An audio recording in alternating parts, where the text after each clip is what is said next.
I won migraine secondary to tinnitus at 50%. That took me from 10% to 60. Here's exactly how that works and how you can do the same thing. A lot of vets really don't understand the secondary service connection principle as a concept. So let me use my own claim as an example. So I got service connected for tinnitus. That was my gateway claim, right? Got me into the VA system. Next, I bought a package for migraines because I had zero medical evidence, right? I had gone 30 years between my Air Force service and my VA claim, my first claim, the tinnitus claim. During that whole time, I didn't go to sick call while I was in the Air Force, right? Didn't want to be that guy. That's the culture of the military. Then I also never talked to my civilian doctor about headaches. I just dealt with it. I thought it was normal. I thought my headaches were just part of life. So I took Excedrin, ice packs, cold compress, wet, cold rag, go lay down, go find a darkened office somewhere, put my head down, deal with it, truck on, right? That sort of thing. So I never thought to talk to my doctor for my headaches.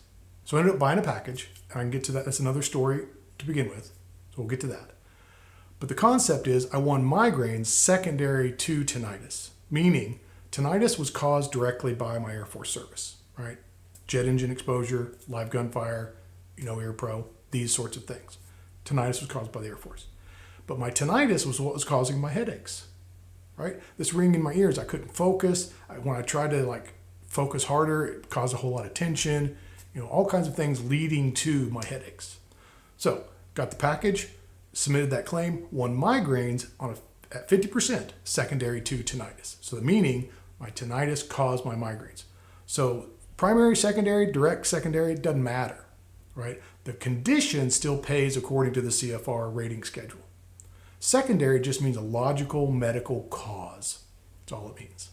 So in your direct connections, the VA has already agreed that the military service caused those direct service-connected disabilities. Where most veterans get tripped up is, how do I prove these secondaries? So now you know secondaries are just caused by your primaries or your direct connections. So now you can start building that claim. If I would have filed tinnitus and headaches at the same time, I would have lost the headaches claim. So the chain is military service, tinnitus, migraines, 60%. So under the C.F.R. 38, Section 3, subsection 310, the VA is required to consider conditions proximately caused or aggravated by service-connected disabilities. Now, secondary doesn't mean automatic. You still need 3 elements. Current migraines or headache diagnosis, and any variant, like tension headaches, cluster migraines, whatever.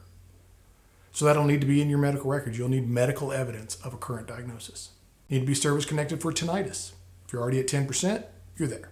Then you need a Nexus letter that connects the migraines to the tinnitus or the headaches to the tinnitus. There's got to be a legal basis or medical legal basis for this.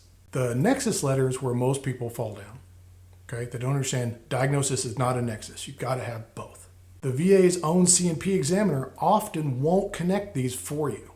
So a lot of times you're struggling, try to connect these headaches to tinnitus. Trying to find a doctor, an independent provider that will help you with this claim. And this is what we do at VBE, Veterans Benefits Evaluations. We have a network of doctors that understand the structure and the what's needed at the VA.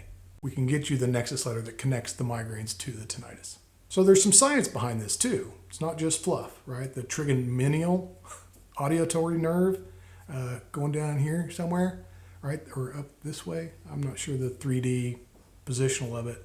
But that's the audio processing nerve, right? So when tinnitus is constantly under stress, duress, aggravated, it's going to trigger these other responses physiologically. So this isn't a stretch. There's peer-reviewed research data and study findings that prove this out. And a good Nexus letter will cite it. Under C.F.R. 38, Section 4, subsection 124A, there's a diagnostic code 8100. So migraines are rated at 0, 10, 30, and 50. So under 30, you get basically less than 1 a month. Your headaches are responsive to medication. For 50%, you get at least 1 a month. Actually, what the C.F.R. says is frequent disabling attacks or prostrating attacks. No one uses the word prostrating, so please don't, unless you're a medical professional, right? This sounds like you're trying to game the system. But they're looking for severe economic inadaptability. So social and economic impact is how I say it, because I struggle with inadaptability. So social and economic impact. So when I was having to go put my head down in a darkened office somewhere just so I can get through the day, that impacts my job performance, right? If I had to call out sick to work and go home so I could lay down with a cold ice pack and take some Excedrin and just close my eyes for 30 minutes, that's economic impact, right? So that was happening to me 3 times a month on average.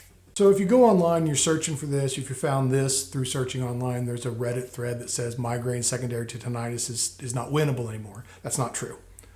There's still BVA decisions dating back to 2025 that still allow for this claim. Claim is still winnable. What's happening is the VA is scrutinizing a lot of these Nexus letters a lot more closely. So if you're getting them from AI, or it's just a letter mill that's just a templatized Nexus letter that's not specific to you, the VA is going to catch that. They have a BS detector.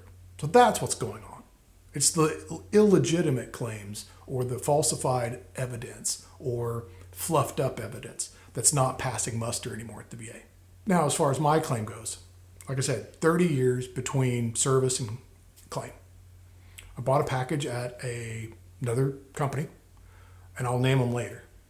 Right now, just know they got me to 60%, and I was thankful. But it cost me close to $6,000 because they got half of my increase for 12 months. Here at VBE, if you use us for the same service, same exact service, $847. So the difference, I wish I would have known then, or what I know now, right? So I now help veterans get the exact same results that I got that cost me $6,000. So if you want to know more, I will link to my intake form to get started with me. As again, thanks for watching.